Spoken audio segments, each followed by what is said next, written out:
Assalamualaikum, Haismai Sarah here from Group 16. In this post, we will discuss the situation with meat and poultry in Malaysia. And here is my group members. As introduction, Shamsuddin 2015 explained that the increasing global population is driving up demands for food everywhere, including in Malaysia.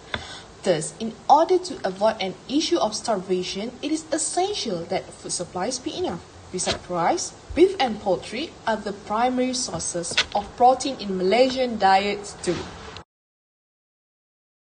Discoloration of meat. The issues of food waste. Some sliced meat product discolor faster than others. The rate of color change is specific to each product. The first process that occurs is dehydration. This causes the meat to become paler and lighter in color. Why and how? Following this oxidation of the primary pigment that gives meat its color, called myoglobin, is triggered by light. This pigment can change into metamyoglobin, which generally changes the color of the meat from red to brown.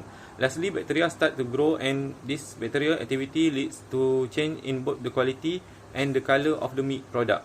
Solution: with an optimized spectrum, retailer can either delay discoloration for a longer shelf life or use higher light level for more eye-catching displays.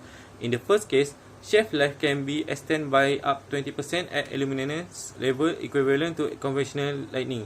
In the latter case, the retailer can apply light level up to 30% higher for a shelf life that is the same as with conventional light. Mislabeling of the meat. The presence of undeclared meat species in most squares may be intentional, but in some instances, the presence of undeclared meat species might be unintentional, such as cross-contamination from equipment during processing. Why and how cross-contamination of meat product from processing equipment can occur in manufacturing plant, where more than one species is processed due to the improper or insufficient cleaning of equipment. This may lead to an unintentional mislabeling issue. Solution: to avoid the mislabeling, the solution is make a sample such as categorize the meat with the class belong to it and containing mechanically separate meat. The sample will store at -20°C until processing. The third problem with poultry is lack of feed supply. According to studies conducted by Al-Siddiq in 2015, the price of feed for broilers production is 65% higher. But because we import the feed from abroad, the price keep going up throughout pandemic COVID-19. Due to nutritional loss, chicken growth is stunted, but then price of chicken also rising. Here you can see the percentage of feed that chicken needs to meet the standards. However, in order to keep up with demand, it will be necessary to limit the amount of chicken that are exported, lower the price of crude palm oil for feed mill operators, and minimize our dependency on imported chicken feed. Lastly, due to post-pandemic, MAFI report an unexpected increase in demand and a shortage of food commodities such as broilers and egg.